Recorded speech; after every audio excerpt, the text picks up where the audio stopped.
English के दो letters को देख लीजिए। अब इन लेटर्स को ध्यान से देखिएगा तो एक में जो एस है वो पोस्ट ऑफिस से पहले है और एक में क्या है, एस पोस्ट ऑफिस के बाद में है।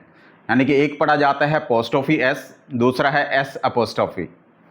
अब दोनों कब यूज़ होते हैं, कभी ना कभी तो आपने इनको देखा ही होगा। देखिए लिखा हुआ है हैप्पी टीचर्स डे, दूसरे में भी लिखा हुआ है हैप्पी टीचर्स डे, पढ़ने में सेम होता है। अब आप एस को देखिए, दोनों में एक में जो अपोस्ट्रोफी है वो एस से पहले लगा हुआ है और एक में अपोस्ट्रोफी एस के बाद लगा हुआ है। क्या दोनों सही हैं? एक बार सोचिए इस बात के। जब भी आप लोगों को अपोस्ट्रोफी एस लगाना है या एस अपोस्ट्रोफी लगाना है तो उसके लिए किन चीज़ों को ध्यान में रखना होता है? एक चीज़ की बात करते हैं, सिंगुलर नाउन की बात करते हैं।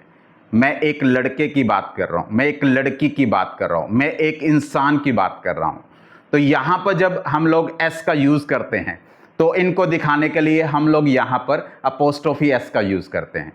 आप नीचे एग्जांपल्स को देखिए। अगर मैं कहता हूँ ना बॉयज़ हाउस, तो देखिए एक लड़के के घर की बात हो रही है। अगर मैं कह रहा हूँ ना गर्ल्स बैग, एक लड़की की बात हो रही है, एक लड़की के बैग की बात हो रही है। अगर मैं कहता हूँ ना माई बॉसेस ऑफिस, तो मेरे एक बॉस के ऑफिस की बात हो रही है। और अगर मैं कहता हूँ ना माई फ्रेंड्स कार, तो मेरे एक दोस्त की कार की बात हो रही है। इन सभी में अगर आप देखें तो एक इंसान की बात हो रही है, सिंगुलर नाउन की बात हो रही है। तो यहां पर अपोस्ट्रोफी एस है।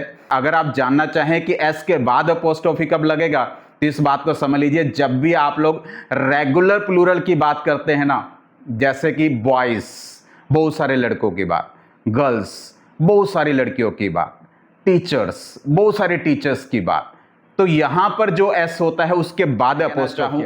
बॉयज हॉस्टल, तो देखें ना एस के बाद ऊपर अपोस्ट्रोफी लगा हुआ। कहना चाहूं गर्ल्स रूम, तो आप देखें ना एस के बाद लगा हुआ, बहुत सारी लड़कियों की बात हो रही है। चाहो ना टीचर्स मीटिंग, तो देखिए ना बहुत सारे टीचर्स की मीटिंग है, बहुत सारे टीचर्स की बात हो रही है, प्लूरल की बात हो रही है। तो यहां देखिए एस के बाद अपोस्ट्रोफी आ रहा है। अब एक चीज और देख लीजिए जाने से पहले, और वो चीज है इरेगुलर प्लूरल। अब इसमें क्या होता है, इसमें भी अपोस्ट्रोफी जो है वो एस से पहले आता है। ये ऐसे प्लूरल होते हैं जिनके साथ एस लगाना नहीं पड़ता है। जैसे अगर मैं बात करता हूं चिल्ड्रन, बच्चों की बात करता हूं, तो यहां पर एस कभी इस वर्ड के साथ नहीं आता। बात होती है, इनको मेन कहते हैं, MEN मेन, और वुमेन बहुत सारे फीमेल्स को कहते हैं। इनके साथ इनको प्लूरल दिखाने के लिए एस लगाना नहीं होता, ये पहले से एस के साथ ही होता ना। चिल्ड्रंस प्लेग्राउंड, तो देखिए ना अपोस्ट्रोफी एस लगाया है, एस से पहले अपोस्ट्रोफी लगाया है। अगर मैं मेंस हाउस, इस तरह से बात कर सकता हूं।